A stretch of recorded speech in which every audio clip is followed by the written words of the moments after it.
নমস্কার বন্ধুরা, অদ্রিজাস মম কিচেনে সবাইকে স্বাগত। আমি আজ বানাবো সাদা আলুর চচ্চড়ি। প্রথমে কড়াইতে সাদা তেল দিয়েছি 2 চামচ, দিয়ে ফোড়নে দেবো শুকনো লঙ্কা, 2টো কাঁচা লঙ্কা আর 5 ফোড়ন। আলুটা দিয়ে দিয়েছি। আলুটা খুব বেশি ভাজবো না, বেশি ভাজলে কালারটা নষ্ট হয়ে যাবে। দিয়ে দেবো স্বাদ মতো লবণ।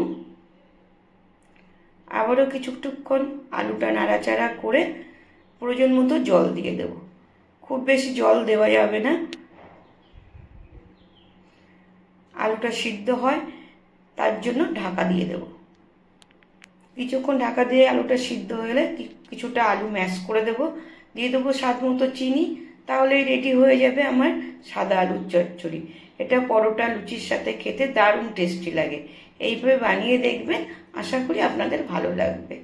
আমার রান্নাটা ভালো লাগলে আমার চ্যানেলটিকে ফলো করবেন।